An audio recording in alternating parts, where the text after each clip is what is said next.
Olá, bom dia a todos, bom dia Rio Grande do Sul, 11 horas e 36 minutos. Hoje é quinta-feira, dia 10 de dezembro. Veja agora comigo os destaques de hoje. Operação da Polícia Civil mira uma facção responsável por homicídios em Rio Pardo. O grupo seria responsável por metade das mortes violentas na cidade. Você vai saber por que a polícia usou retroescavadeiras durante a ação. Polícia Federal faz operação contra fraudes no auxílio emergencial e você vai saber como o recurso ajudou os gaúchos que ficaram sem emprego na pandemia. O presidente está no Rio Grande do Sul. Bolsonaro já inaugurou parte da nova ponte do Guaíba. Entenda como fica o trânsito na chegada à capital a partir de hoje. E no esporte, o futebol apronta mais uma vez. O Grêmio joga mal, empata, mas segue vivo. O Inter joga bem, vence na Argentina, mas dá adeus a Libertadores. O SBT Rio Grande, a sua companhia na hora do almoço, já está no ar.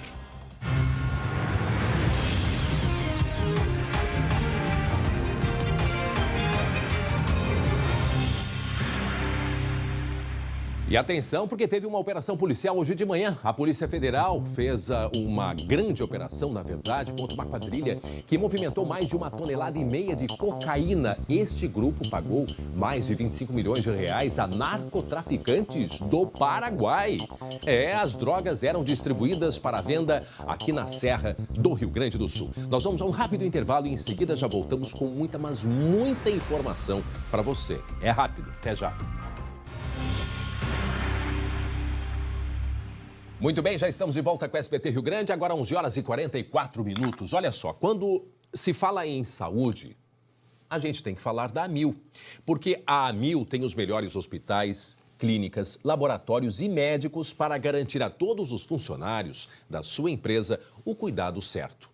E o plano Amil S450 é o plano que você precisa. Está com preço promocional, com 10% de desconto, a partir de R$ 152,59 por mês. Você e seus funcionários terão acesso a hospitais de referência, como a Santa Casa de Misericórdia aqui de Porto Alegre e o São Lucas da PUC. E tem ainda a grande novidade deste plano, o Mãe de Deus com pronto-socorro e habilitação para internações eletivas. É o primeiro da região sul com base nos princípios de atendimento centralizado do paciente. Com o Amil S450, todos têm acesso à telemedicina de urgência e consultas agendadas, além de tratamento de RPG ilimitado. O plano Amil S450 é a escolha certa para garantir o cuidado certo para a sua empresa. Fale com seu corretor ou ligue 3004-1000. 3004-1000. E atenção, você vai ver daqui a pouco. Olha só, a gente vai conferir como foi a noite de emoção na Libertadores e também pode-se dizer de comoção, não é mesmo, Glauco Paza? Bom dia, Glauco. Bom dia, André. Pois é, o futebol. De onde menos se esperava, saiu um baita jogão. De onde mais se esperava, O fato é o seguinte, o Grêmio é o único gaúcho que ficou na Libertadores. Teve choro, teve riso, teve ranger de dentes, teve muita coisa. E a gente mostra daqui a pouquinho. O Inter tá fora, infelizmente, André. Muito bem, até daqui a pouco o Glauco e o Jeremias já tá aqui com a gente. Em seguida já vai conversar. Agora faltando 15 para o meio-dia. Atenção, teve operação da Polícia Civil. Uma operação que estava de olho em uma quadrilha responsável por homicídios lá em Rio Pardo. O grupo seria responsável por metade das mortes violentas na cidade. Quem tem as informações é o Guilherme Roquete. Olá, Guilherme, bom dia. Bom dia, André. Bom dia a todos. Esse grupo, André, seria responsável por pelo menos 10 dos 21 homicídios que aconteceram lá em Rio Pardo só agora em 2020. Vamos fazer um cálculo aproximado aí, André, porque é o seguinte, em 2019, Rio Pardo registrou 6 ocorrências desse tipo, 6 homicídios. E agora, até o início de dezembro de 2020, a cidade mais que triplicou o número de ocorrências. O líder dessa quadrilha comandava todo o esquema lá de dentro do presídio de Ijuí. A investigação começou em março desse ano, André, e já identificou 56 pessoas entre os participantes de todo esse esquema de homicídios lá na cidade. São eles traficantes, transportadores, seguranças, informantes e até os matadores. Até agora, André, 19 pessoas já foram presas nessa operação lá na região de Rio Pardo. Uma das mortes, inclusive, é de um motorista de aplicativo que acabou caindo nessa emboscada. A polícia recebeu denúncias de que o grupo, inclusive, estaria escondendo corpos enterrados no pátio de uma casa. E por isso, uma retroescavadeira foi acionada justamente para que se pudesse procurar por esses corpos. Seriam de 2 a 3 corpos que estariam nesse local e agora a polícia faz buscas nessa casa. Bom, daqui a pouco a gente volta com outras informações. Obrigado, Guilherme Roquette. Agora 11h47, 11h47. Esta é a segunda de uma operação que está acontecendo hoje, não é verdade? São 2 grandes operações que estão acontecendo aqui no Rio Grande do Sul. Aí é o momento que a gente vê a retroescavadeira, que, como o Guilherme explicou, né, Guilherme? A suspeita de que até um cemitério clandestino pudessem ter os criminosos, isso? Exatamente, essa casa ela pertenceria a um dos indivíduos que é integrante dessa quadrilha, que é responsável pelos homicídios. E lá dentro, nesse terreno, a suspeita da polícia é que estivessem enterrados, então, 2 ou 3 corpos. Você imagina, André, todo o trabalho da Polícia Civil nesta manhã, nessa operação lá em Rio Pardo, justamente para poder localizar esses corpos. Como eu disse, é uma suspeita, a gente ainda não tem a confirmação de que os corpos foram de fato enterrados por lá, mas a polícia precisou movimentar esta retroescavadeira lá no local. É interessante a gente fazer essa comparação, André, porque em 2019 foram só 6 ocorrências, eu digo só, mas por força de expressão, até peço desculpas, mas foram 6 homicídios que ocorreram durante todo o ano lá em Rio Pardo. Nesse ano, em função dessa quadrilha, o número mais do que triplicou de homicídios. E boa parte, claro, provocada por essa quadrilha que seria responsável por pelo menos 10 das ocorrências lá na cidade. Agora, André, diga. Eu estava pensando aqui, eu não tinha certeza qual era a população, fui dar uma pesquisada aqui, cerca de 40 mil pessoas, ou seja, uma cidade de porte pequeno. Mas não adianta, né? Tem células criminosas em tudo que é canto. Às vezes, numa cidade pequena, não é só a questão de roubo, assalto a banco, mas tem célula de organização criminosa. É o caso aí. E a polícia agora tem como estudar, como identificar através de inteligência onde estão essas células. E muito bem feita essa operação, e parabéns para a polícia. Mas foi para tentar descobrir essa organização aí. Né? Não, e foi uma grande equipe, né, de policiais.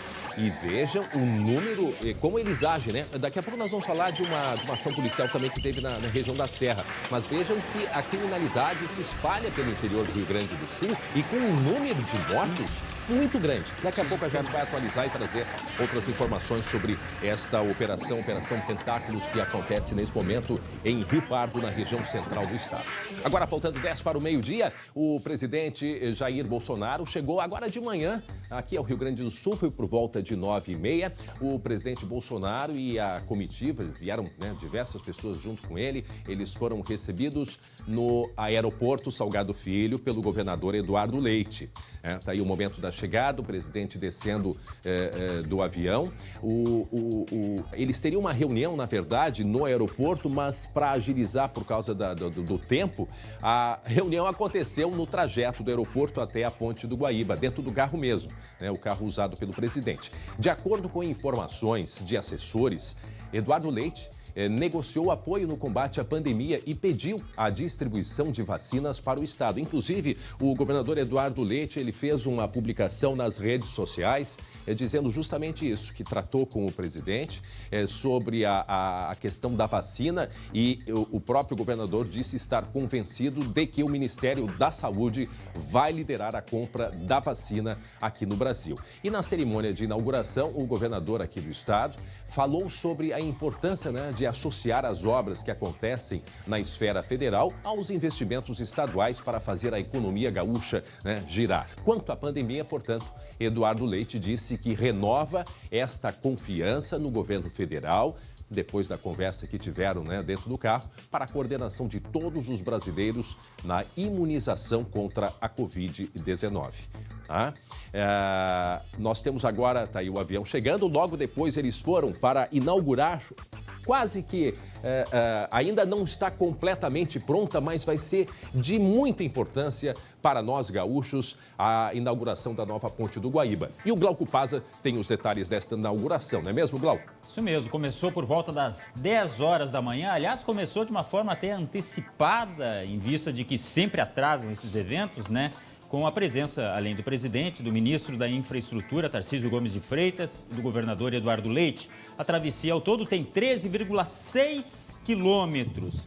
E agora, quando ela estiver funcionando, quando alguma embarcação estiver passando pelo Guaíba, o trânsito não vai mais ser interrompido. Aquele negócio de içar o vão móvel, parar o trânsito, espera-se que isso aí tenha os dias contados realmente. A estimativa é de que 50 mil veículos utilizem a nova ponte diariamente. Uma obra que começou em 2014 e deveria ser terminada em 2017, mas ainda não acabou.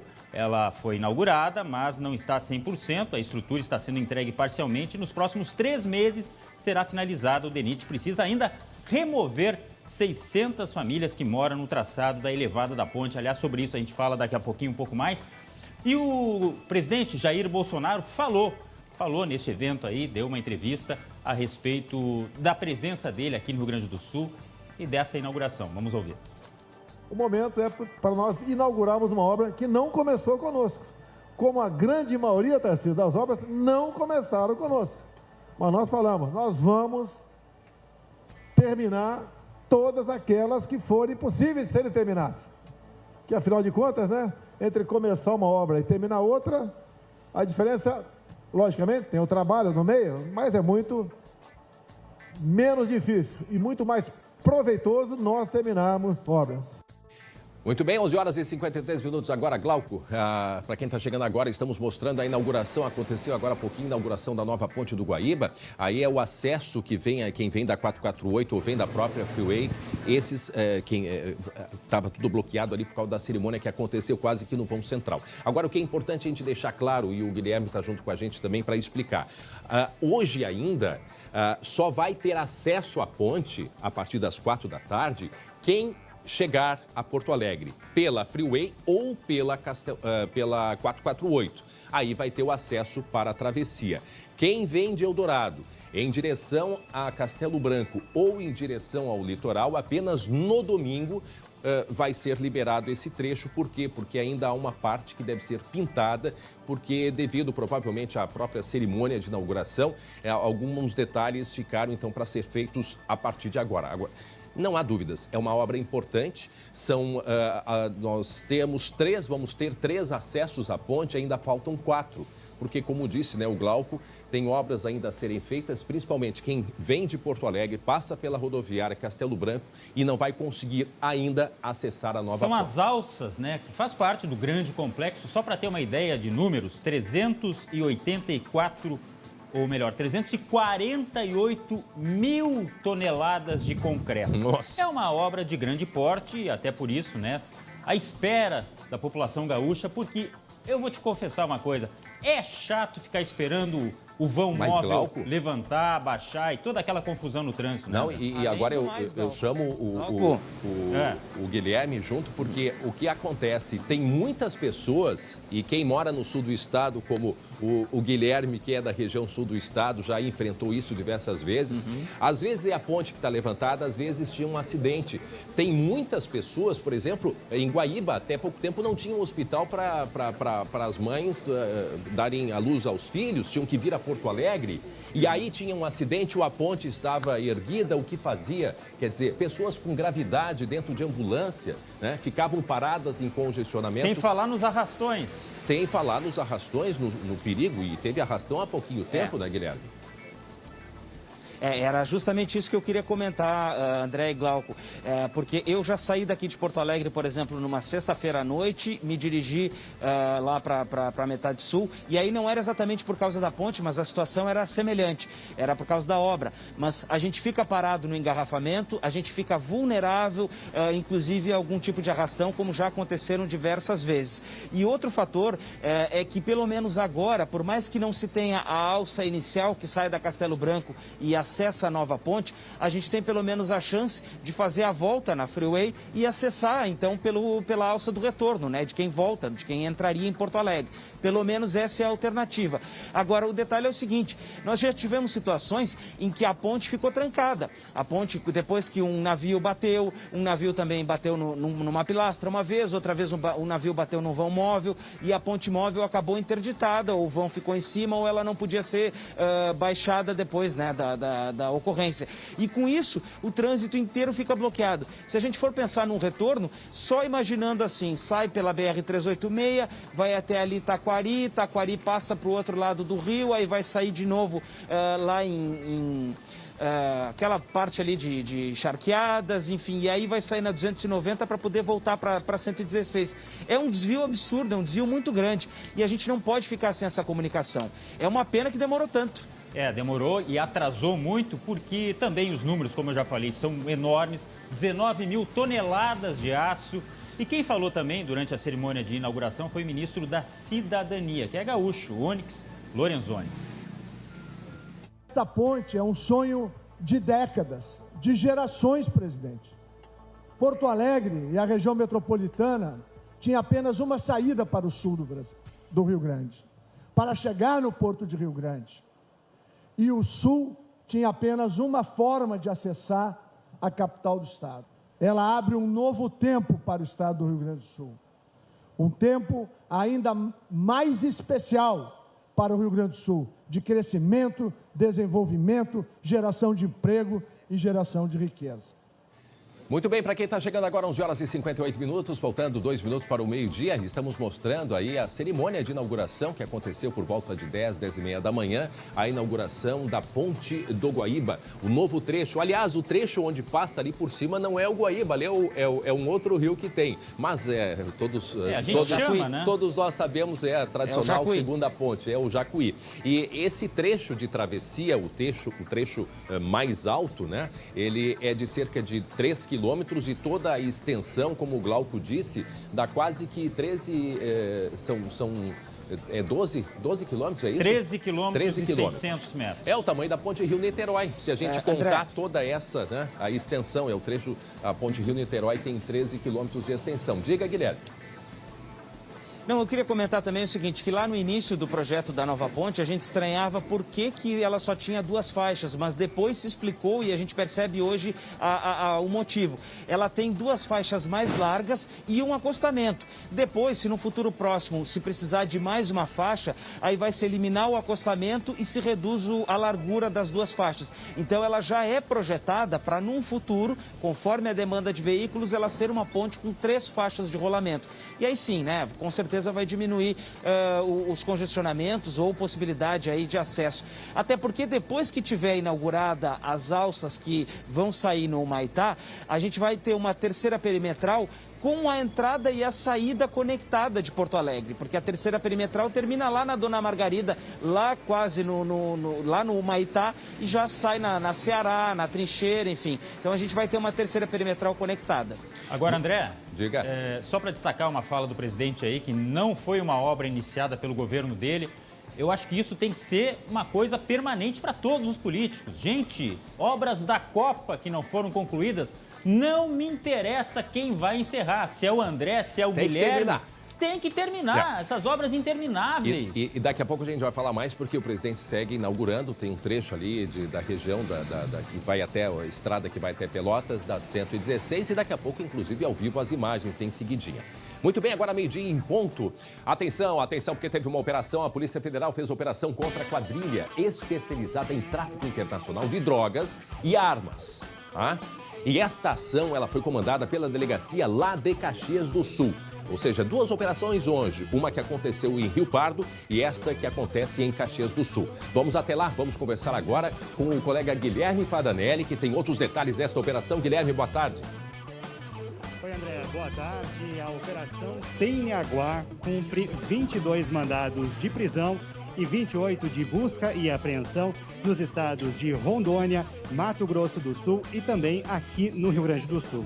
No nosso estado, a ação ocorre nas cidades de Caxias do Sul, Farroupilha, Bento Gonçalves, Sapiranga, Campo Bom, Parobé, Taquara, Lajeado e também em Charqueadas.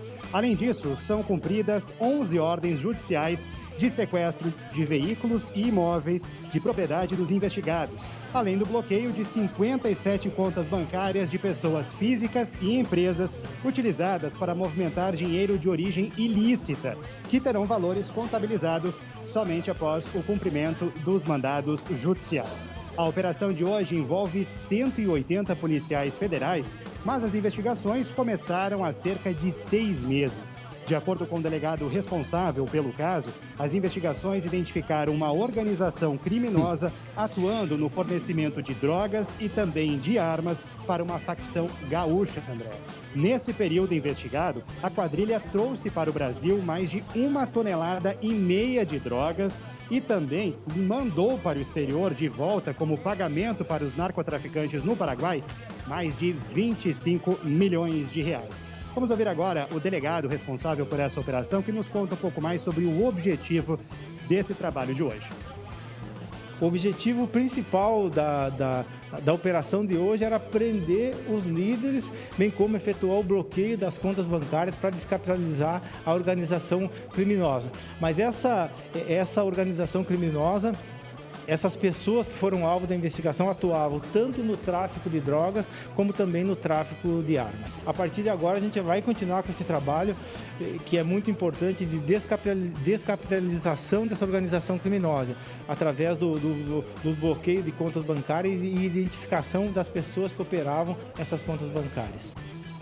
E a polícia fazendo isso, né, Glauco e Guilherme Fadanelli, esses dias nós ouvimos um policial numa operação que eu acho que foi aqui no Vale dos Sinos, quando eles chegam até a parte financeira, né, quando chegam, eles conseguem, na verdade, segurar a ação do grupo criminoso, não só apreendendo os bens, mas chegando no dinheiro, porque aí tiram o financiamento. Olha o valor que eles movimentaram. Mas, André, para o Paraguai. Foram quantos milhões, Fadanelli? Repete pra gente. Foram mais de 25 milhões de reais enviados para o Paraguai. 25 milhões de reais, Glauco. Que loucura. Não, eu fico pensando o seguinte, ó, Falcatrua Enterprise, que é as organizações deles que mexem e pulverizam as aplicações, os investimentos. Pois é. Se a polícia não fizer isso aí, daqui a pouco aparece investimento em carro, imóvel de luxo, em terras. Tinha gente, já noticiamos aqui, né? Que tinha propriedade agrícola. Quer dizer, isso aí tudo vai para movimentar o mercado de drogas e armas. Então, parabéns mais uma vez para a polícia. Para quem está chegando agora, 12:04, estamos falando de uma operação que acontece em Caxias do Sul, na Serra. O colega Guilherme Fadanelli trazendo detalhes, uma grande operação policial envolvendo a transferência de 25 milhões de reais para o Paraguai. Só explica pra gente o que significava esse dinheiro, Fadanelli, porque muito desse dinheiro financiava inclusive a compra de armas. A gente viu aquele mega assalto que aconteceu em Criciúma e agora a polícia já admite que inicialmente se falava em 40 milhões, a polícia agora já admite que é 80 milhões de reais que foram roubados, que eles entraram, os criminosos lá em Criciúma, com armamento que derrubava avião. E agora a gente também começa a compreender de onde que vem esse armamento, como é que esse armamento chega nas mãos dos criminosos, Fadanelli. Olha, André, a gente tem mais informações ainda que tornam a história ainda um pouco mais complexa. Olha só, essa organização ela atuava aqui na Serra e também na Grande Porto Alegre, sendo que uma parte considerável dessa droga vinha aqui para ser vendida na Serra. E a facção, olha só, era comandada de dentro dos presídios gaúchos. Os líderes estavam dentro dos presídios. 2 deles estavam na PASC, em Charqueadas, 2 na Penitenciária Estadual de Caxias do Sul, aqui na localidade do Apanhador. 1 estava no presídio de Bento Gonçalves. E a gente tem um outro caso curioso, André, que um 6º homem que fazia parte, do controle dessa facção, ele estava há 11 anos preso lá na PASC, lá em Charqueadas, e passou para o regime semiaberto há cerca de 10 dias com o uso de tornozeleira eletrônica e foi preso hoje em Lajeado. Esses investigados, André, a Polícia Federal, hoje, durante a coletiva, nos disse o seguinte, que mais do que essa movimentação em dinheiro, o que essa quadrilha, o que essa facção queria mesmo era poder. E esse era o grande objetivo dessa facção, era ter poder. Inclusive, a gente teve um caso de homicídio envolvendo essa facção, justamente como uma demonstração de poder, ou seja, eliminar um rival para demonstrar o poder dessa facção. Bom, o que foi feito aí hoje, então, Fadanelli, aí na Serra e em Caxias? Porque não era só Caxias do Sul, mas me parece que outras cidades também aí da região. Quantas pessoas foram presas? O que foi apreendido? Só para a gente ter uma ideia, né, do montante desta quadrilha, o que ela fazia, o que ela movimentava. Vamos recuperar então aí, André, a operação ela cumpre 22 mandados de prisão, sendo 15 homens e 7 mulheres. Nem todas essas prisões ainda foram efetuadas. O delegado disse que elas devem ocorrer ao longo do dia. E além disso, há 28 mandados de busca e apreensão, como eu falei, nos estados de Rondônia, Mato Grosso do Sul e também aqui no estado. Aqui no nosso Rio Grande do Sul, a ação ocorre em Caxias, Farroupilha, Bento, Sapiranga, Campo Bom, Parobé, Taquara, Lajeado e Charqueadas. O delegado disse, André, que o principal trabalho era desarticular realmente essa quadrilha, tirar esse poderio de dinheiro e também de armas que essa quadrilha tinha, né, que era o grande objetivo dessa quadrilha, era dominar aqui esse eixo entre Caxias e Porto Alegre e demonstrar esse poder. Então, parte desse objetivo já foi cumprido hoje e, claro, a polícia disse que ainda pode ter mais dinheiro, André.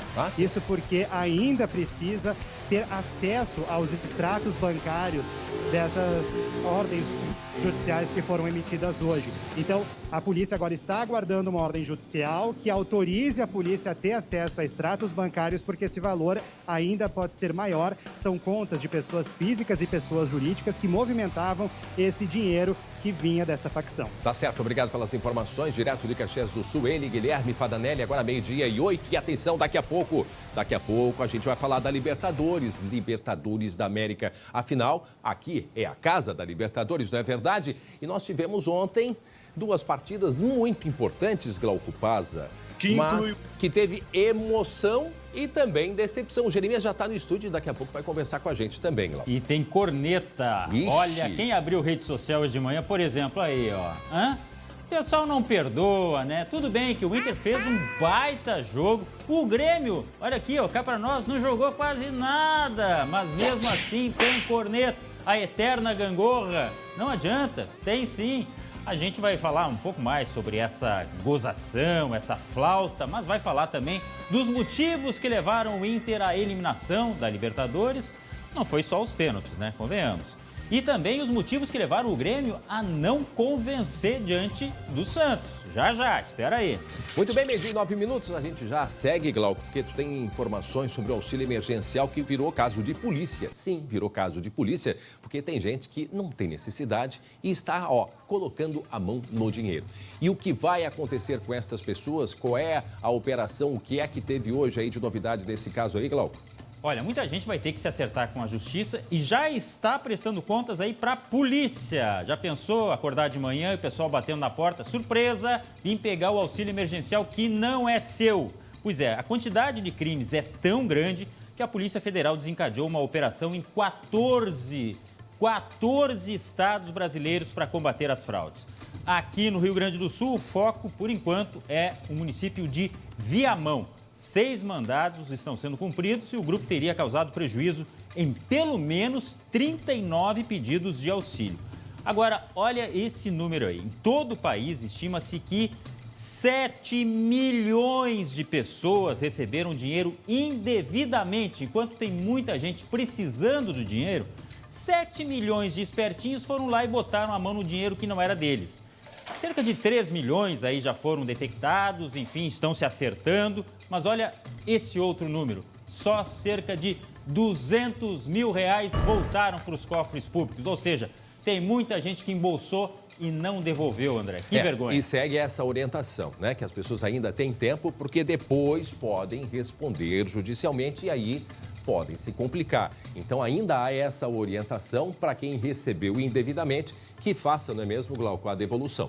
Exatamente, até porque tem gente, André, que está, desesperado querendo que o auxílio volte. Sim. O governo diz que não, mas se houver dinheiro, quem sabe, né? A gente não sabe o que vai acontecer com a pandemia, né? Inclusive está aí na tela o site, ó, para quem quiser, pega o telefone agora, faz uma foto, né, para aí ter o acesso ali, o link de como devolver o dinheiro que recebeu ou se alguém, né, se teve má fé ou não teve má fé, enfim, é a oportunidade que as pessoas têm de devolver esse dinheiro através deste link ali, e esse link vai dar todos os detalhes de como fazer este procedimento. Agora, é um número muito grande, 7 milhões de pessoas, Glauco. Pois é, e apesar de todos os filtros, né, a gente sabe que a Dataprev fez uma série de filtros de cruzamento de dados. E surpresa, muita gente que foi candidato na última eleição, se inscreveu, ganhou o auxílio, gente que tinha patrimônio de mais de R$1 milhão, ou seja, completamente fora dos pré-requisitos para se fornecer o auxílio emergencial. Eu repito, vergonha. André.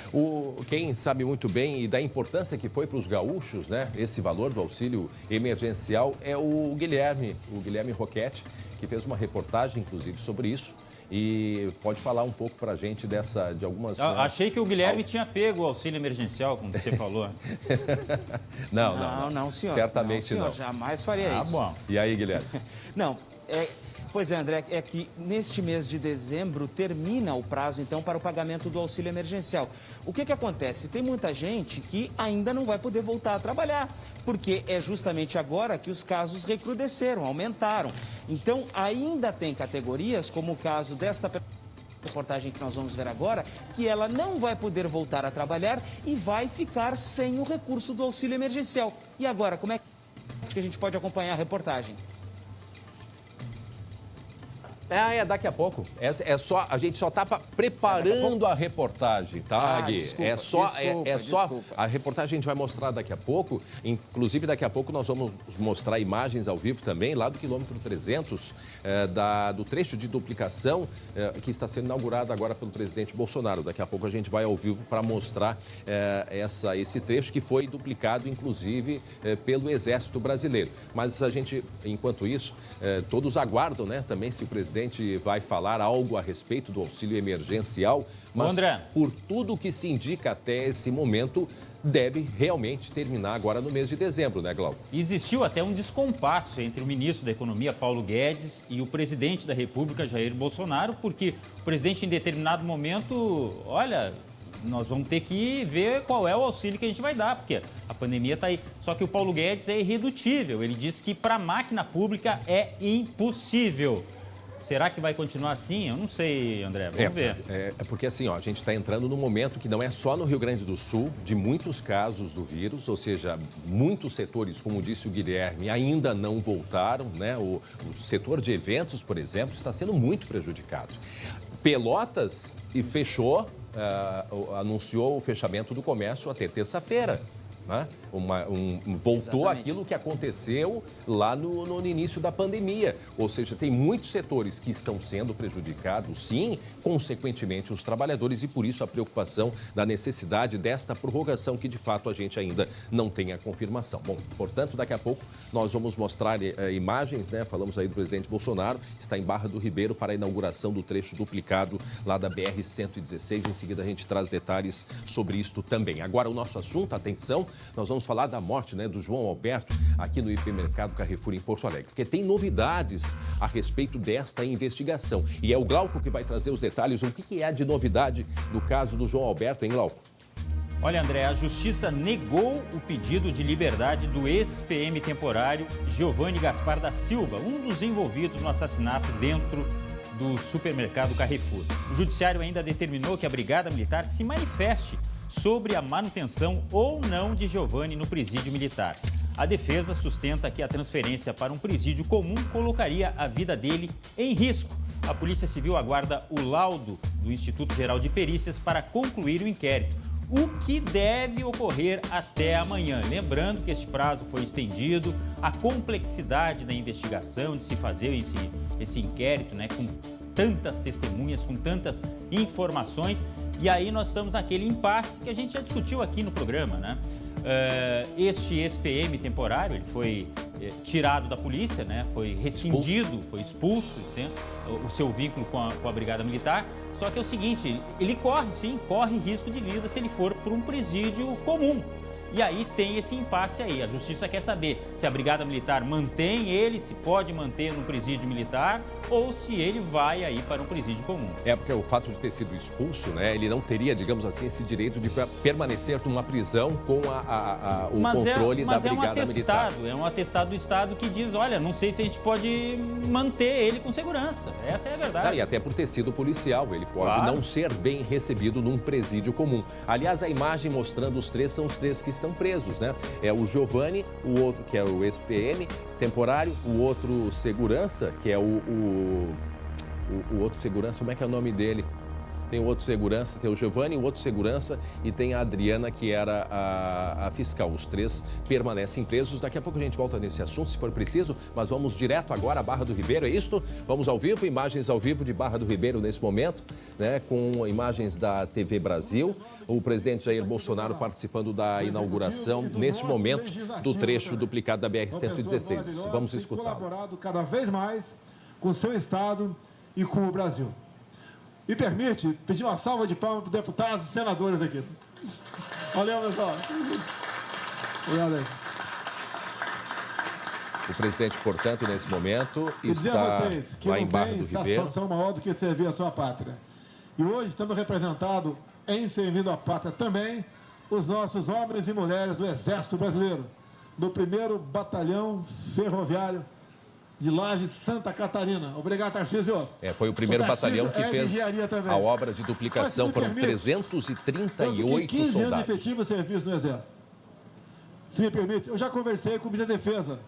E conversei rapidamente também, em outras oportunidades, e agora com o general Arruda, pesados parlamentares. Esses homens e mulheres que estão aqui trabalham na verdade, de segunda a sábado e domingo faz manutenção. Trabalha também. O soldado tem uma diária de R$ 25. Nós gostaríamos de dobrar esse valor, mas isso passa por vocês. Eu sei que não é pedir muito, até porque, de uns anos para cá, esses soldados ganharam o direito de poder constituir família. Então, essa pequena majoração nessa diária, que tem outro nome, né, representação para nós, é muito bem-vinda. E sei que contaremos, então, com o apoio de vocês para aprovar esse projeto em Brasília. É uma parte. É o presidente Bolsonaro, nesse momento, fazendo o início da fala dele, fazendo a inauguração do trecho de duplicação da BR-116. Ele não está em Porto Alegre, já esteve em Porto Alegre, está em Barra do Ribeiro, acompanhado ali do ministro da Cidadania, o gaúcho Onyx Lorenzoni também. Ele falou que, terminando, vamos acompanhar mais um pouco. O batalhão está à disposição para outras obras. Já esteve na inauguração da nova ponte do Guaíba e foi de helicóptero até Barra do Ribeiro, quilômetro 300, onde acontece a cerimônia de inauguração desse trecho de duplicação da BR-116. Que é meu, é do general Arruda, é dos ministros, é também dos deputados, é dos senadores, é de todos vocês. Realmente é um patrimônio de todos nós. E assim sendo, eu quero mais uma vez agradecer ao nosso Exército. Agradecer a todos que participaram e participam nessa e outras obras pelo Brasil. Muito obrigado a todos vocês. Um abraço nos homens, gaúcho, e um beijo nas mulheres. Valeu, pessoal. Agora passando a palavra. Nesse momento, convidamos o presidente da República, acompanhado das demais autoridades presentes, a se dirigir ao local de desenlace da fita alusiva à liberação. Acho que a gente vai conseguir acompanhar então, porque eles devem ter, a TV Brasil deve ter acesso, né, com câmeras. A gente vai seguir mais um pouquinho para acompanhar, portanto, a cerimônia de inauguração desse trecho, né? Um trecho da duplicação da 116. E lembrando, na tela está Porto Alegre, não, é Barra do Ribeiro.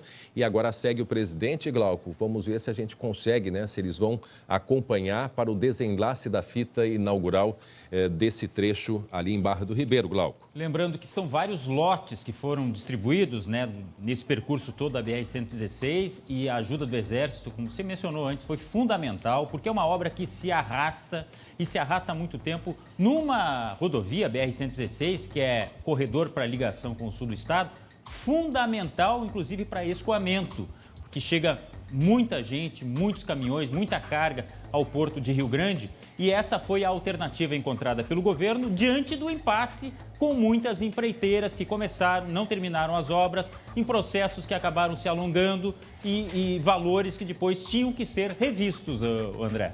E lembrando que o Exército já vinha, tem um grupo, o Grupo Ferroviário do Exército, eu vi o ministro Tarcísio de Freitas falando essa semana sobre isso. É um grupo especializado, que não deixa de ser um treinamento para o próprio Exército, que cuida de construções da área civil, da área de engenharia.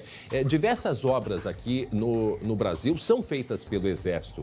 Eu lembro de ter visto alguns anos atrás, em Santa Catarina, o Exército também fazendo manutenção e duplicação de rodovias, e me chamou a atenção que a gente ainda não tinha aqui no Rio Grande do Sul, mas agora temos. É o Exército que recebe esta verba, né, do Ministério dos Transportes, e aí então, com toda o seu preparo, vai para trabalhar, vai para a construção da duplicação da estrada. Então, assim, um trecho é o Exército, outro trecho são outras empresas, né, esses lotes. Então, o Exército é um dos grupos responsáveis pela duplicação, Glauco. Um dos principais batalhões é esse mencionado, de Lages, Santa Catarina, né, que atua muito aqui no Rio Grande do Sul no que diz respeito à manutenção de pontes em situação de emergência. A gente já teve também vários exemplos aqui de pontes, né, que tiveram problemas por alagamento, por estresse da própria estrutura, e que o Exército teve que intervir, digamos assim, de forma emergencial, porque se dependesse de licitação, enfim, a coisa ia ser muito demorada, André. Bom, esse trecho deve ser concluído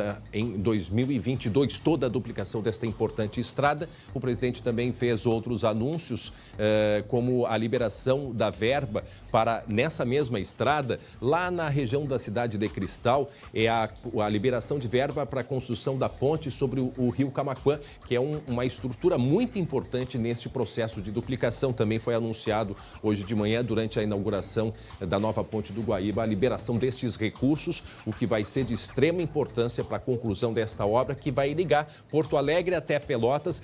Foi liberado o trecho também, de acesso a Pelotas, do complexo rodoviário de acesso a Pelotas. Então, são notícias importantes. Além destas inaugurações, a liberação de verbas para a conclusão desses trechos.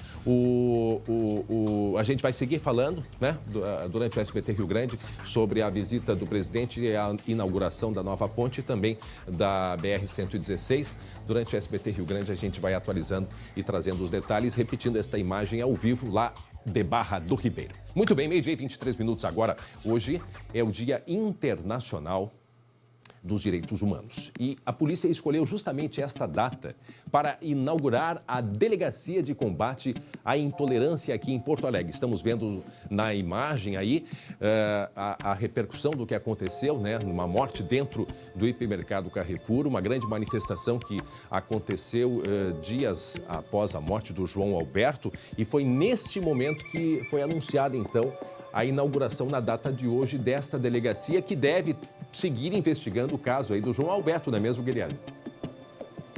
Exatamente, André. Se ele for enquadrado como racismo, com certeza virá aqui para a delegacia nova que está sendo inaugurada hoje. Nós vamos já conversar direto com a chefe de polícia aqui do Rio Grande do Sul, delegada Nadine.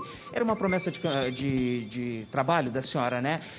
Criar esta delegacia. Qual que é o intuito, então, de se separar a investigação destes casos específicos, delegada?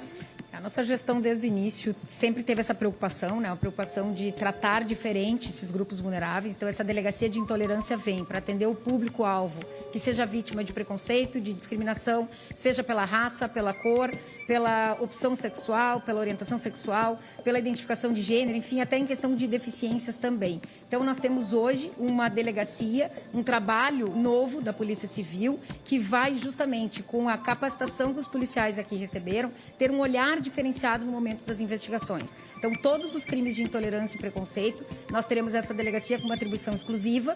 Todo mundo pode continuar registrando as ocorrências em qualquer delegacia de Porto Alegre, mas os fatos serão investigados. Fatos que tenham preconceito e discriminação, crimes de intolerância, serão investigados nesta delegacia. A titular é a delegada Andréia. Delegada, vocês, todos os policiais que vão atuar aqui, passaram por um treinamento, né? Como é que foi esse processo?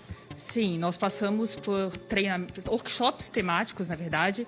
Foram 4 encontros divididos por temas, onde nós chamamos alguns representantes dos grupos a serem atendidos aqui e fizemos esses encontros no modelo de roda de conversa, justamente para gerar essa aproximação, essa empatia, a troca, né? A troca necessária, a abertura do órgão.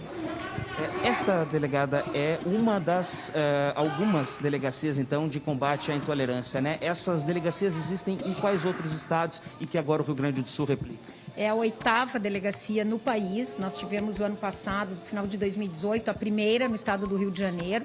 Essa é a primeira do nosso estado, a 8ª no país, que justamente vem tratar com um olhar diferenciado essa investigação criminal, trazendo então a repressão a esses delitos, uma repressão importante, porque nós temos que apontar a autoria, prova da materialidade nesses crimes, então a agilidade também mais rápida desses casos, mas é importante, como disse a delegada Andréia, todos foram capacitados e mais do que isso, a delegacia não tem só um viés repressivo, ela também tem, através de cartilhas, inúmeras cartilhas, nós temos uma campanha também que já foi lançada, não tolere a intolerância, ela tem também esse viés preventivo, essa construção com a sociedade civil. Perfeito. Delegada Andréia, delegada Nadine, muito obrigado pela participação no SBT Rio Grande. A gente volta então aí para o estúdio, André e Glauco.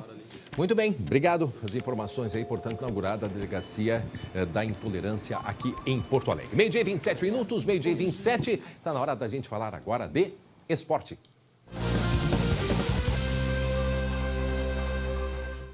Para Biscoitos Zezé, carinho que vem de família, meus irmãos Glauco Paza e Jeremias Verden, que vem para cá. O Jeremias hoje veio para o estúdio, não ficou em importante. Olha aí. Estamos aí, hein? Time completinho. E aí, Jeremias? Jeremias, tudo bem? Metade bem, metade, né? Ó, vou te dizer o seguinte, ó. Ó, Leandro, mostra aqui, ó. Ó, pro Inter, pro Grêmio ainda, pode ser. Tá? Infelizmente, é coisa do futebol. Tem gente hoje de manhã que me xingou. Porque o Inter tá fora, não respeita a dor. Vocês da imprensa. Canalhas. Pra ter vitória tem que ter derrota, meu amigo. É a questão, né, que não é só do futebol, é em tudo na vida. Jeremias, é o seguinte, ó. Eu recebi a informação de que tem torcedor que terminou a noite só com um pedacinho do dedo. Foi unha, ficou cotoco. Torcedor de Inter e de Grêmio. Vamos dar uma olhada como eles acompanharam esses jogos? Dani Rio, Marcinho Black na nossa arquibancada. É quartas de final e é claro que meu cardápio, qual será hoje? Vocês conseguem adivinhar? Peixinho. Não vai te engasgar com esse peixinho aí, né?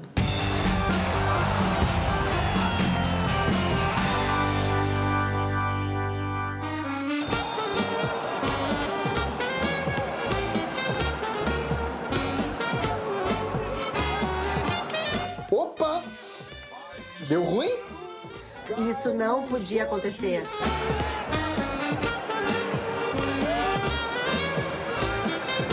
Será que vem pênalti pro Grêmio? Ai, vai pro VAR! Vai! Oh, meu Deus! Chamou o VAR, é pênalti! Pênaltizinho maroto esse, né?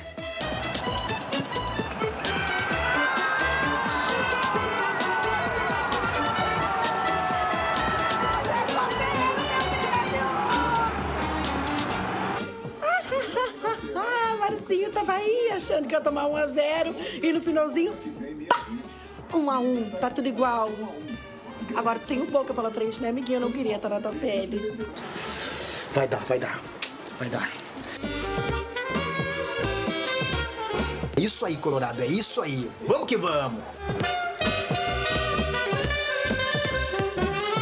Não pode perder esses gols, não pode perder. Tem que chegar na cara do goleiro, na cara ali, ó, na goleira lá, e fazer o gol, gente. Eu falei! Dá-lhe, Colorado! Feito! Muito nervoso, dei de ambiente, vamos pros pênaltis. Pega só um, Lomba, um só.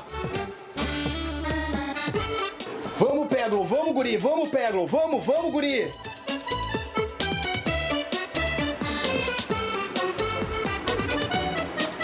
Ai, errou, cara. Não deu. Estamos fora da Libertadores da América. Tchau. Jeremias Werneck. Tem até memes, logicamente, né? Como sempre acontece. Olha aí, ó. Pessoal do Grêmio, logicamente, tirando o sarro dos colorados. Eu aqui respeito a dor dos colorados, mas eu sempre brinco com situações de futebol, todo mundo conhece, porque o futebol é entretenimento. Convenhamos, né? Agora, os memes foram muito fortes, tá aí, ó. Pra cima do Abel Braga. Foi lindo. Abel Braga, já pensou se eu ganho as 3 competições? A resposta ele deu para um cara que vocês conhecem aí. E aí depois, ó, Abel está eliminado da Copa do Brasil, eliminado da Libertadores e é 6º no Brasileiro. Então essa história de ganhar os 3 já era, né? Muda aí, vamos ver. O Leandro Fernandes aí, ó, fala muito, ó. E o Leandro, mostra aqui, abre na GoPro aqui, abre aqui, olha aqui, ó. Ele tá falando pro Glauco. Ele tá falando pro Glauco isso, ó. Fala muito, ó. É pro Glauco, ó. Olha ali, ó. É? Olha ali, ó. É pro Glauco. Fala muito, vô. Fala muito. Muda. Vamos ver outro meme. E vai. Olha aí, ó. Isso aqui é fake, né? Isso aqui não existiu, né, Glauco? Não, claro que não. Até porque o perfil oficial do Inter que eles deram ali uma maquiada, né? Para buscar a eliminação. Não. Mas tá. Hoje vale. Tá bom. Vocês estão bravão, aí a foto do Peglow. Ganhamos, mas perdemos, Aí que tá, né, Glauco? O mais difícil, o Inter conseguiu. Não, olha aqui, ó, Jeremias, palmas pro Internacional. Foi na Bomboneira, só o Inter jogou, venceu. Agora, perdeu a classificação em Porto Alegre também, né? Assim, eu não vou bater palma, tá? Eu não posso bater palma. O time foi eliminado, Glauco. O time foi eliminado, Glauco. Tô falando para a atuação, né? Não pelo resultado todo da obra. Mas jogou bem, jogou muito melhor do que o Boca, né? Poderia ter feito 2-0, poderia ter passado sem ir pros pênaltis, né? Mas não conseguiu. Não conseguiu. Isso é um problemaço. Agora, e assim, acho que ficou até pior, né? Porque criou um gostinho assim, né? Criou uma expectativa de que daria, né? Pois é, mas ninguém apostava nada. Agora, só um pouquinho, o pessoal tá dizendo, vamos pro Grêmio? Não, calma, que eu quero ouvir a versão em portunhol do Abel Braga. Será que tem como a gente ouvir? O Abel encarnou o Roberto Carlos quando tá cantando em espanhol. É quase um Glauco pedindo informação na rua, em Buenos Aires. Bota aí o Abel. Nós não estamos contentes, satisfeitos pelo final, o ocorrido, o resultado. Não pela forma que jogamos, pela forma que encaramos. O meu goleiro não teve uma defesa difícil. Foi uma equipe muito realista, muito realista. E claro, mas não deixa de ter um certo ponto de tristeza em todos nós. Cantando em espanhol. Me lembra um certo amigo que chegou e pediu uma cueca lá no restaurante. Que maravilha, né? Una cueca cuela. Tá bueno. Que era cuenta. Eu juro que eu tentei não rir, mas é que foi toda entrevista assim, né? Coitado do Abel. Era um cara falando também um portunhol estranho, ele tava em Buenos Aires, mas as perguntas eram da gente aqui do Brasil, né? Enfim. Vamos lá. Olha, boa sorte ao Abel agora que sobra só o Campeonato Brasileiro. Do outro lado, o Grêmio, o melhor futebol do Brasil. O que houve, Jeremias? O Cuca veio aqui e deu uma amarrada ali, né? Amarrou com o cadarço, deu um nó cego no cadarço da chuteira do Grêmio. O Santos fez 1-0 e olha, o Grêmio não fez nada no jogo, né? O Grêmio foi reagir no finalzinho do jogo. E o Vanderlei ali deu uma de Glauco, né? Como assim? Errou o Vanderlei ali na série do gol, né? Mas que isso? Uma agressão gratuita dessas, Mas não cara. ficou só nele, né? O juiz também errou, olha ali. O juiz ia expulsar o Pinares desse lance aí, Glauco. E voltou atrás, né? Voltou. O que era vermelho virou amarelo, mas por outro lado. Mas no futebol tem muito esse negócio de mudar a cor toda hora, né? É verdade. Agora vamos fazer o seguinte, ó. Combinado que na semana que vem o Grêmio vai lá e come o peixe, então, na Vila Belmiro. É o nosso gaúcho nessa competição, né, Jeremias? Muito obrigado pela sua participação. A gente continua acompanhando de perto, logicamente, o SBT, a casa da Libertadores, né? Se o Inter, o Abel pediu uma cueca-cola, o Grêmio empatou com a cueca na mão. Então, Nossa. Ô, Jeremias, hasta luego pro... Hasta luego, Hasta senhor. luego, hasta Tchau, luego. tchau, tchau. Tchau, Jeremias. Tchau, Jeremias. Muito bem, meio-dia em 36 minutos. Fiquem agora com a Fabi e um recado da EVT Assessoria. Diz aí, Fabi. Você comprou um carro e está pagando por 2? Está com dificuldade de pagar a parcela do financiamento ou está com busca e apreensão? Não para de pensar em tantas dívidas de cartões de crédito e empréstimos. A EVT faz uma análise gratuita e explica passo a passo como resolver o seu problema. Entre em contato com os especialistas, faça sua consulta e conheça diversos casos de sucesso realizados pela EVT Assessoria. Dívidas de R$110 mil que saíram por R$25 mil. Acabe já com os juros abusivos. Você pode reduzir suas dívidas de cartão de crédito, veículos e empréstimos. Ligue agora para 51 3391 3852 ou manda um WhatsApp para 51 99770 2864. Muito bem, obrigado, Fabi. Agora a gente vai falar sobre o auxílio emergencial. Por quê? O final do ano está chegando e, com isso, o auxílio emergencial também. Esse benefício do governo federal garantiu o sustento de quem ficou sem trabalho durante a pandemia. Depois de 8 meses, como o cidadão que está sem emprego, em que nós estamos aí com aumento no número de casos e que muitos setores ainda não voltaram à normalidade, como que essas pessoas vão conseguir se manter?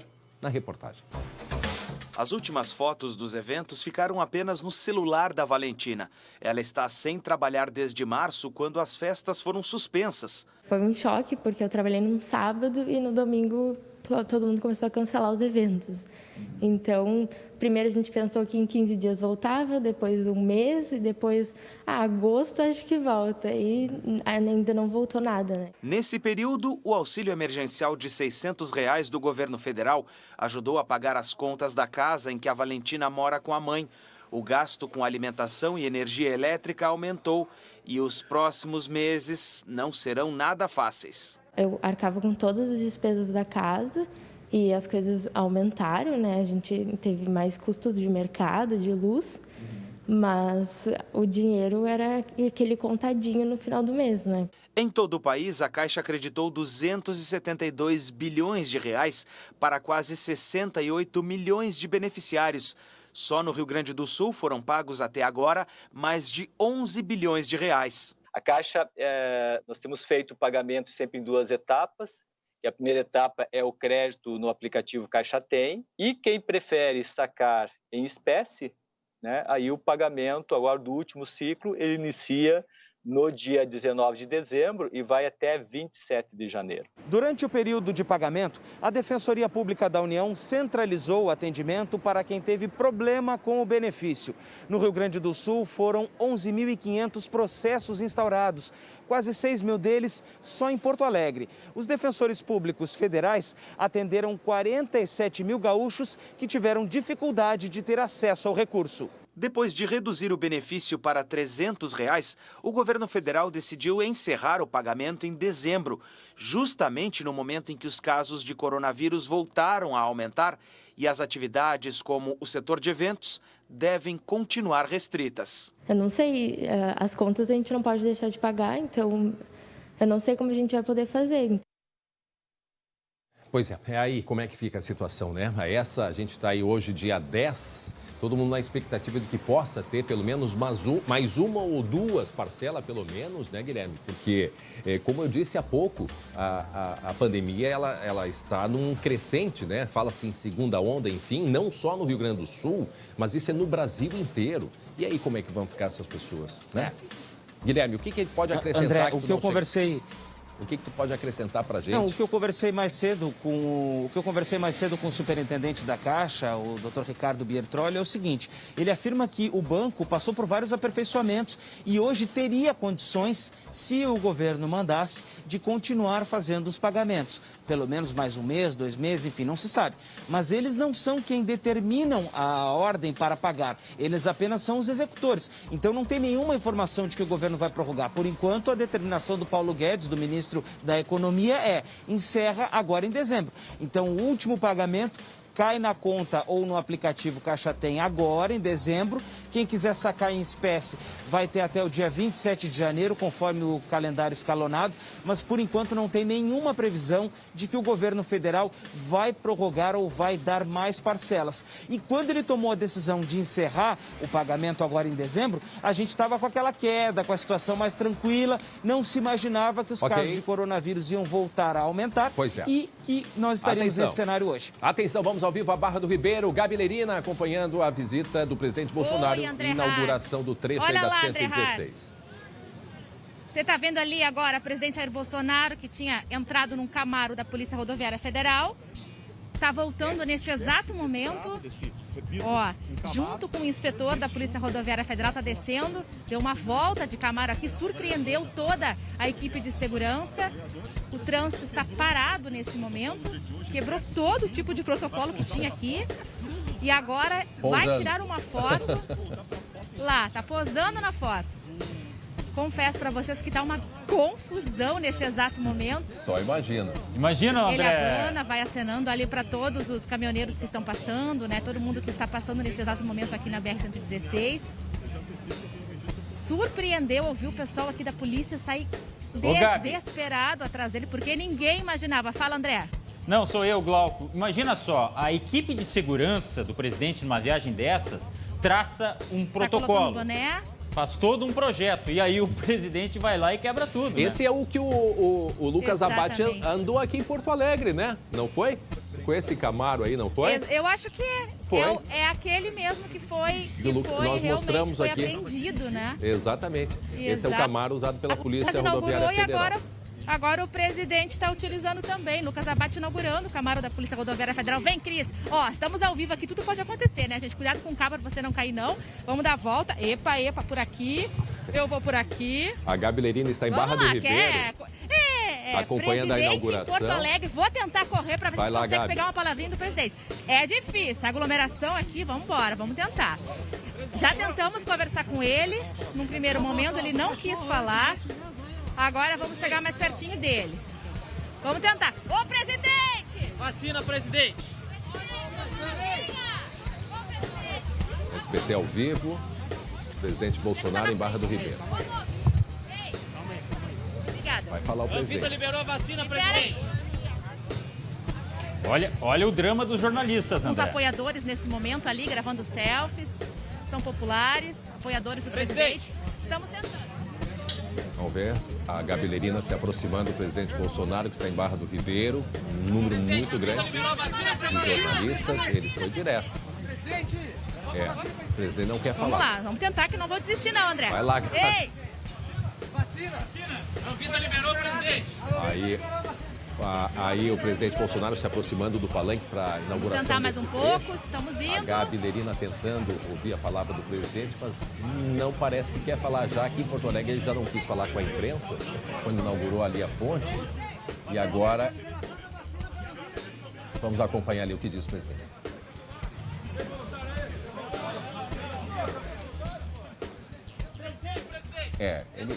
Ele só falou algumas palavras, vocês anteciparam, mas não parou para conversar. Não quer falar, né, Gabi? Não está querendo falar. O presidente, vamos mostrar aquela imagem. Agora há pouco o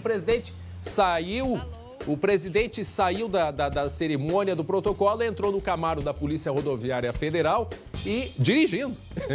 Dirigindo e deu uma volta. Tá ali, ó. Tá ali a imagem. Isso aconteceu agora, um pouquinho tempo atrás. Olha a arrancada, atenção, olha aí, ó. Olha aí, ó. Esse é um veículo que foi apreendido numa operação e, ó, deu uma corrida boa, tá? Abanando, dirigindo o Camaro da Polícia Rodoviária Federal. Nós mostramos esse Camaro com o Lucas Abate, inclusive, que andou, não dirigindo, mas andou um pouquinho nesse Camaro aqui na sede da Polícia Federal em Porto Alegre. E agora o presidente fez deu essa voltinha e agora se preparando, agora a imagem ao vivo. Não, agora... O André... Tá, a gente só está recuperando o momento da chegada dele, dirigindo o Camaro. O presidente, que depois de ter dirigido o Camaro, né, quebrando o protocolo, está indo em direção ali ao palanque para a inauguração desse trecho de 25 quilômetros, mais ou menos, da duplicação da BR-116. Lembrando, isto é em Barra do Ribeiro. Né? Tá ali o presidente que saiu da cerimônia, pegou a direção do Camaro da Polícia Rodoviária Federal, deu uma volta e agora essa imagem é recuperada, tá, gente? Foi agora há pouquinho, foi agora há pouco e nós seguimos lá, a Gabi Lerina também, todos André, tentando ouvir o presidente, mas não quis falar ainda, Glauco. Nem sempre o presidente fala nesses momentos aí, até porque as falas oficiais são nas coletivas realmente, né? Mas você viu a curiosidade dos jornalistas em relação à vacina. Claro, quando ele aparece aí, tudo que é assunto vem à tona, logicamente, para saber qual é a palavra oficial do presidente, que já disse que não considera que deva ser obrigatório a vacinação. Não constar no calendário como sendo obrigatória a vacinação contra a Covid-19. Lembrando, agora essa imagem é ao vivo, né, gente? Essa imagem é ao vivo, lá de Barra do Ribeiro. Ah, isso também foi a imagem da ponte, da inauguração na ponte aqui do Guaíba, em Porto Alegre. Inaugurou a ponte do Guaíba, foi até Barra do Ribeiro, agora deu uma volta de Camaro e está indo para o palanque para a inauguração, portanto, desse trecho de 27 quilômetros de duplicação da BR-116. É o trecho que vem de Barra do Ribeiro em direção a Porto Alegre, trecho que foi duplicado pelo Exército Brasileiro. A gente vai seguir acompanhando e trazendo os detalhes das informações. Muito bem, 12h47 minutos. Agora, atenção, um plano de saúde que cubra terapias, fisioterapia e odontologia. Você conhece? E se a cobertura for ainda sem coparticipação? Já pensou? E mais, sem mudança de valor de acordo com a idade. Pois o plano da IBCM é resposta para tudo isso. Além de diversas especialidades médicas, a IBCM oferece aos servidores públicos atendimentos em psicologia, fono, terapia ocupacional, nutrição e fisioterapia. O plano de saúde da IBCM também é muito reconhecido pelos serviços odontológicos, garantindo qualidade de vida aos seus beneficiários. Conheça mais sobre os benefícios de fazer parte da IBCM. Ligue 0800 647 5511. Repito, 0800 647 5511 ou chame pelo WhatsApp, o número que está aparecendo aqui na sua tela. E conheça mais o que a IBCM tem para oferecer a você. IBCM, o plano de saúde feito para o servidor público. Muito bem, vamos até Barra do Ribeiro. Gabi Lerina. Isso mesmo, André Rara, olha só, a gente está... Da 116. Estamos aqui, estou procurando onde é que está o presidente Jair Bolsonaro nesse exato momento. Cris, vamos mostrar lá? Para ver como é que tá uma muvuca ainda, porque o presidente acabou de descer do Camaro da Polícia Rodoviária Federal. Ele deu uma volta aqui, surpreendeu toda a equipe de segurança, a gente mostrou isso para vocês agora há pouco. E agora ele está tirando muitas selfies, conversando com apoiadores, está lá no fundo, a gente não consegue nem enxergar direito onde está o presidente Jair Bolsonaro. Sobre a vacina, rapidamente, aqui a gente ficou chamando ele, não tenho certeza o quanto vocês conseguiram perceber o que a gente mostrou e perguntamos sobre a vacina contra a Covid-19. A única coisa que ele respondeu foi a seguinte: vacina, e você aí, é voluntário? Foi a única resposta que o presidente deu até agora sobre a vacina quando nós questionamos isso sobre esse assunto, que é o que a gente quer saber mais detalhes. Estou falando com você, André, parece uma doida aqui, mas é que eu estou tentando encontrar onde está o presidente. O que vai acontecer aqui? A ideia é de que a agenda dele aqui no Rio Grande do Sul encerre depois que termine esse evento aqui. Lembrando que começou exatamente às 10 horas da manhã, 9h20, 9h30, quando o presidente aterrissou aqui em Porto Alegre, desceu e foi recebido por uma comitiva aqui do Rio Grande do Sul, encabeçada pelo senador Reis, ok? O pessoal aqui está pedindo para a gente se afastar um pouco.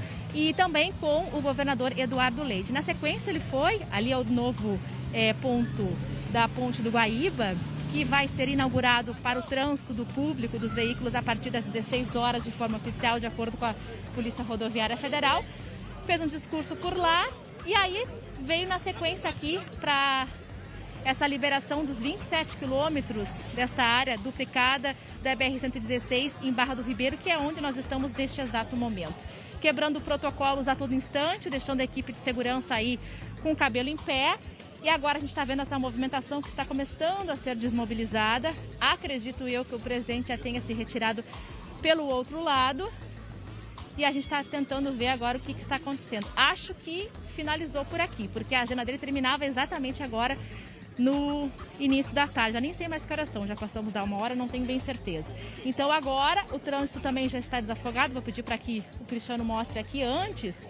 Enquanto a cerimônia acontecia aqui, o trânsito ficou todo parado. O presidente foi inclusive ali para a BR, acabou acenando, ficou por alguns momentos acenando, conversando com as pessoas que passavam. O que me chamou a atenção, tá, André? Nem o presidente, nem os ministros que estão com ele, o Tarcísio Gomes de Freitas, o gaúcho Onyx Lorenzoni, não estavam utilizando máscara.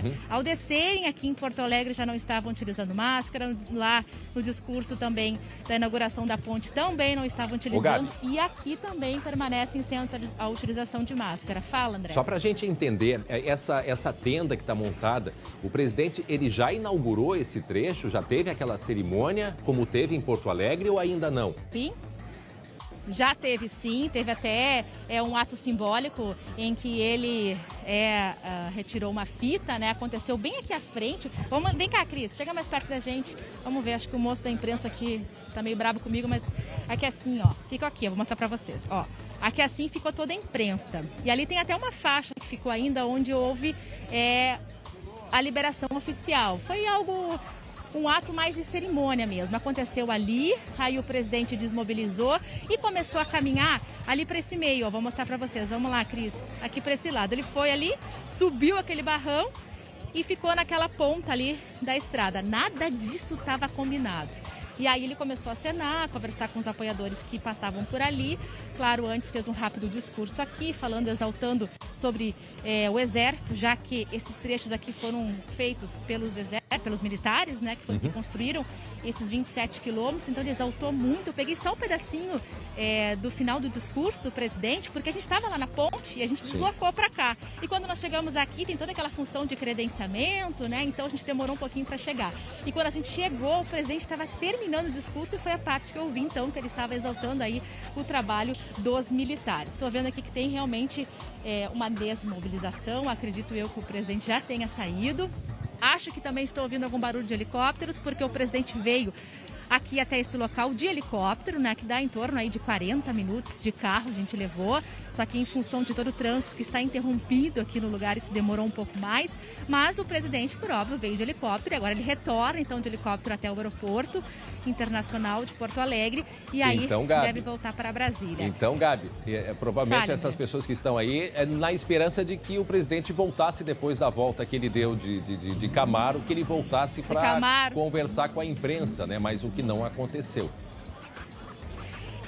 Agora acabou de fazer um sinal ali, que é o responsável pela imprensa aqui do governo federal, me fazendo um sinal que sim, que já terminou, que já encerrou. Verdade, a gente tentou conversar com o presidente, tanto na hora em que fez o ato ali de liberação oficial desta área e depois na hora que ele chegou mais perto dos apoiadores, mas ele não quis se pronunciar, ficou conversando de uma forma assim, brincando, que é o jeito do Jair Bolsonaro. A única resposta que ele deu quando a gente começou a perguntar sobre a vacina foi isso: vacina? Ei, tem voluntário aí? Foi a única resposta que a gente ouviu. Mas me chamou a atenção também, André, a conversa que Eduardo Leite, o governador do estado, teve de uma forma particular lá no aeroporto ainda com o presidente Jair Bolsonaro. Eles conversaram e no discurso Eduardo Leite falou sobre isso, que ele fez esse reforço para o presidente da República sobre o governo federal administrar a compra da vacina, a distribuição para os estados e os estados para as prefeituras. Então ficou esse reforço dito pelo governador Eduardo Leite. Não trouxe nenhuma novidade além dessa, sobre, por exemplo, datas, enfim, qual a vacina específica, não confirmou nada específico, mas fez esse reforço, Gabi, de acordo com o governador Eduardo Leite sobre isso. Fale, o tweet com você, mas estou observando aqui. Fica de olho e chame, tá? Tu falasse do governador e ele tweetou exatamente isso. Recebemos há pouco o presidente Bolsonaro para a inauguração da nova ponte. No trajeto até a obra, conversamos sobre a vacina e pude renovar a convicção de que o Ministério da Saúde vai liderar o processo e disponibilizar as vacinas aprovadas pela Anvisa. Sobre este assunto, Glauco, tu tens alguma informação sobre a Anvisa, é isso? Exatamente, é que a Anvisa aprovou a autorização temporária de uso emergencial de vacinas contra a Covid-19. Esse é um processo, digamos assim, para acelerar, né, a tentativa de aplicação de vacinas aqui no Brasil, inclusive no período de testes ainda, que a gente sabe que vários processos ainda não terminaram, tá? Mas a diretora do Instituto disse que ainda não recebeu oficialmente isso, mas é um processo já de tentar agilizar justamente a aplicação. O que acontece? O governador quis conversar diretamente com o presidente e conversou reservado, porque para não entrar numa disputa de estados, né? Quem vai liderar a compra dessa vacina no Brasil é o Ministério da Saúde. E é isso que os governadores, e no caso o governador Eduardo Leite, quer se certificar, porque os estados também, caso o governo federal não lidere isso, caso o Ministério da Saúde, os governos estaduais precisam se agilizar. E é isso que é o pensamento do governador. O Ministério da Saúde precisa articular para que toda a população seja beneficiada. O helicóptero do presidente está decolando, Gabi? A Gabi está em Barra do Ribeiro. Tô tentando ouvir, eu ouço, mas ainda não saiu nada. Ah, então tá bem. Só para completar, André, voltando, o Beto está me dizendo aqui que é o gerador. É o gerador. Observar. Tá, a Gabi está acompanhando. É um gerador que tem aqui. Tá um calor. Eu imagino. Aliás, daqui a pouco nós vamos falar da previsão do tempo. Inclusive, a Estael Cias vai nos trazer mais detalhes deste calor. A Gabi continua em Barra do Ribeiro acompanhando. E a gente falando aqui, Glauco, dessa possibilidade da vacina e esse esclarecimento que fez o governador Eduardo Leite com o presidente Bolsonaro, Glauco. Até porque há uma corrida também de prefeitos. Nós temos aqui o exemplo do prefeito Ari Vanazzi, prefeitos que estão indo diretamente a São Paulo, por exemplo, a tratar com o Instituto Butantan para possível compra de vacinas. Só que isso aí vai, se não centralizar, se não organizar, daqui a pouco vai virar uma bagunça. Exatamente, é isso que não querem, né? Não querem nem prefeitos e também não querem os governadores. E por isso essa conversa que teve o governador com o presidente. Diga lá, Gabi.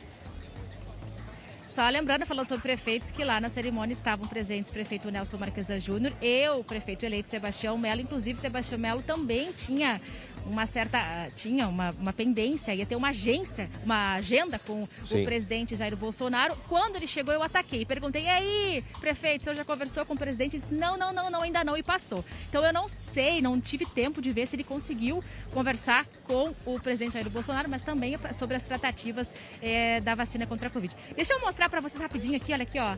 O Camaro, é uma sensação, André, olha lá, o Camaro ainda mais depois Lucas que o presidente Abate, dirigiu o Camaro, né? Sensação.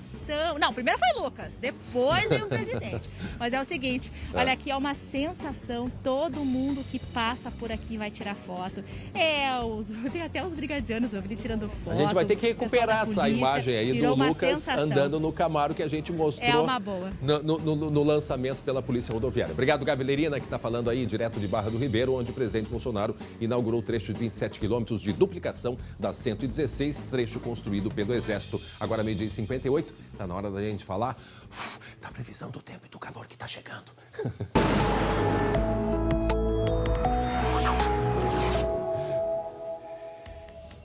É de tirar o fôlego, tirar o ar, esse calor todo. Estael Cias, boa tarde, Estael, tudo bem? Boa tarde, tudo bem, tudo certo. Verdade, olha, a Gabi já nos fez um relato que ela já está sentindo calor lá, mas o pior ainda está por vir. Pior em termos de intensidade, certo. Vai aquecer mais aí nas próximas horas e também nos próximos dias. Vamos colocar aqui o mapa primeiro de hoje à tarde. Já temos agora 33 graus em Santa Rosa. Hoje o município vai ter 38 graus. Se preparem, hein, amigos lá das Missões. Tempo seco, ensolarado, 33 graus em Uruguaiana, o mesmo em Santa Maria. Mesmo a Serra, 27 graus. Aqui já temos 30 graus em São Leopoldo, eu estava vendo agora. A gente vai a uns 32 e mesmo Pelotas, a previsão é de 27 graus. O que vai acontecer? Nós teremos vento norte, aquele vento que forma aquela estrada lá para os amigos gafanhotos, que forma um corredor também de ar quente. E aí a temperatura amanhã vai às alturas, passa dos 40 graus. Aqui o mapa lá ilustrando a trajetória do vento de norte para sul, transportando esse ar quente para o Rio Grande do Sul.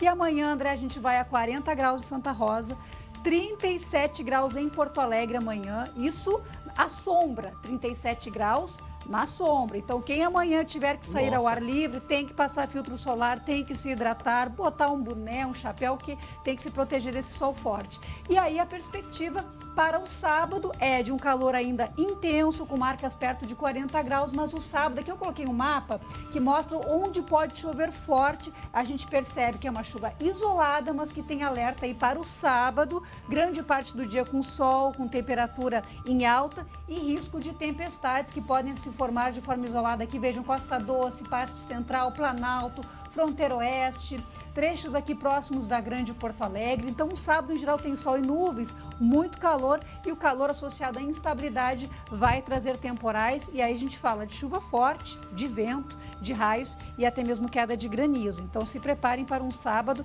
muito quente, porque a umidade ela acaba acentuando a sensação de abafamento e traz a chuva. E aí a gente deve ter essa mudança no tempo no sábado, essa virada deve acontecer mais da tarde para noite. Mais da tarde para noite, mais da tarde para noite. E o domingo vai ser como? O domingo de muitas nuvens, mas ainda abafado, 32, 33 graus pelo estado, aqui na Grande Porto Alegre. Então o calor ele diminui um pouquinho comparado ao sábado, mas ainda tem risco de temporais também, porque o calor vai persistir, deve se prolongar aí em boa parte da semana que vem. Ou seja, dezembro voltando a ter suas características, né? Porque afinal nós tínhamos até agora temperatura amena, noites e madrugadas mais frias, e agora começa esse período mais quente. E a gente deve ter na semana que vem, como já tem alguma projeção aí, já pensando no Natal, sabemos sim, vai ser um Natal diferente, isso é verdade, Natal e Réveillon, né?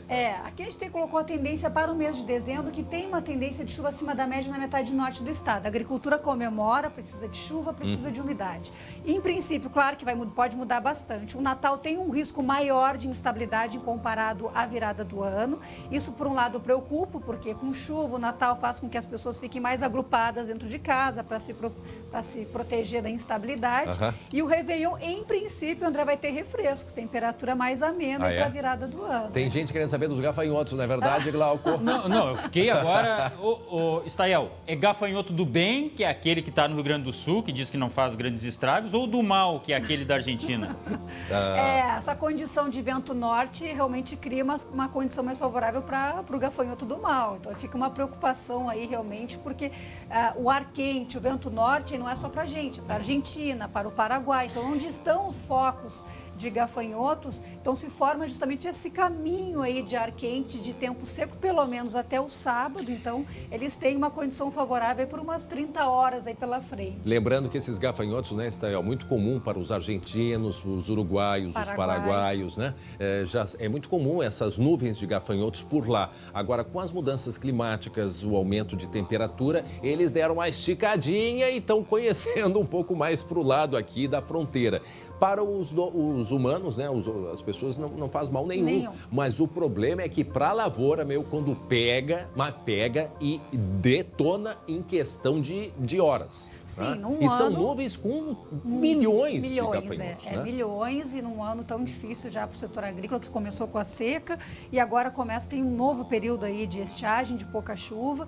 Então realmente preocupa, mas a tendência é de que volte a chover. Com a instabilidade entre o sábado e o domingo, isso também dá acaba criando uma barreira e uma dificuldade para a locomoção dos Quando eles estão quase achando, vão conseguir, vão lá visitar o Glauco, muda o tempo, eles têm que voltar. Vou ter que pegar meu bodoque de novo.